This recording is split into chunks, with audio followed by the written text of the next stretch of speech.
Well, let's talk to Lord Steele, who joins us now from Selkirk. Very good evening to you. And I wonder whether you think Thorpe was guilty of a conspiracy to murder Norman Scott. Well, we have to remember, Evan, that 40 years ago, a jury decided that he was not guilty. And those of us who'd worked with him could not do anything else but accept the jury's verdict. I mean, that's the way the system worked. And let me ask you now, because the jury had to find beyond reasonable doubt. Let me ask you now, on the balance of probabilities, not beyond reasonable doubt, do you think it was more than 50% that he did engage in that conspiracy?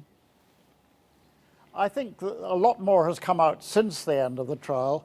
In fact, since he died and Peter Bessel died and David Holmes died, and there's a lot more suggestions in Tom Mangold's documentary last night, for example, that there might have been a lot of people who wanted to help protect him. I don't know whether any of that's true or not. It's possible. That's all I can say. Yeah, well, there is something strange, because what is known and what you know is that Thorpe did have £10,000 on 2 occasions diverted into an associate's account in the Channel Islands, which he funneled off somewhere. And what did you think he was doing with that money? Or what do you now think he was doing with that money if he wasn't sending it off somewhere to pay a hitman? No, I knew, because it's when I discovered that £10,000 had gone missing and had been used, because this came out, I think, before the trial. Yeah. I was told this had happened, and that money had gone to David Holmes to retrieve letters. All of that was true. And that was the reason. It was nothing to do with the conspiracy to murder. It was a question of the misuse of party funds. That was the reason that Jeremy had to go as leader. But what did you think he was doing with the money? He wasn't a thief. He wasn't just filing it off to his own bank account to buy a car.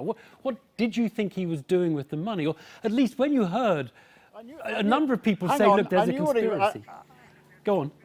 I knew what he was doing with the money. He was buying the letters.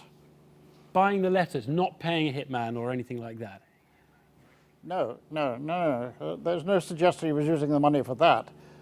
Not that I was aware of, anyway. Okay. Previously, you've said you didn't know he was gay or had a homosexual past until really quite late in the whole process. And that seems... None of us knew that. Just seems quite incredible. Because I mean, we worked with him in the Commons. I mean, it just seems quite incredible, because there was quite a lot of talk about flamboyance and then some embarrassing moments where he'd been perhaps a little bit too obvious on occasions at the odd party and things like that. And you had absolutely no idea whatsoever? None at all. None of us who were colleagues of his in the Commons were aware of this at all. Do you think there was any plan to, any establishment plot to kind of cover up the affair, that just to try and bury it? Well, as I say, last night I thought Tom Mangold made quite a good documentary indicating that the atmosphere at the time was so full of other scandals, the Profumo affair and others, that there was a mood, so he alleges, among the establishment to say, well, we don't want another scandal, so let's just help him out. I don't know if that's true, but it's certainly plausible. You only had, in that 74 to 79 Parliament, you had something like 13 MPs. One was Jeremy Thorpe, who a lot of people think conspired to murder someone. Another one was Cyril Smith, who now is widely regarded as having abused a number of young men. I just wonder whether you think there was something wrong with the party at that stage. Hang on, wait a minute. Be careful what you say about Cyril Smith, because nothing has been proved against him at all. It's all been scurrilous hearsay.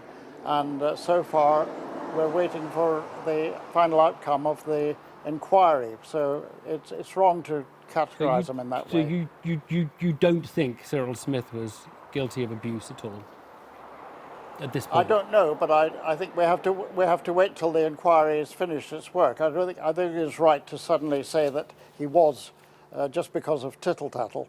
Right. Let me ask you one last question. It's a complete change of subject, if I may, Lord Steele. You were the sponsor of the abortion, the deregulation of the abortion, liberalising abortion laws in the 1960s. It's a big debate now about whether that should apply in Northern Ireland. And there are two principles. One is in devolution terms, it's up to Northern Ireland, and the other is in human rights terms. The UK position is that abortion should be legal. I just wonder which side of that debate you would come on at this point. Well, of course, in 1967, the law didn't apply to Northern Ireland because Stormont was up and running then. They had their own parliament, and it was a matter for them. There isn't a parliament functioning in Northern Ireland at the moment, and for that reason, given particularly after the referendum in the Republic, I think it really is a matter for the UK Parliament to decide. So at this point, you think the UK Parliament could take that decision because it is the legitimate authority? Yeah. I think so, yes. Lord Steele, thank you very much for talking to us. Thanks very much indeed. Thanks.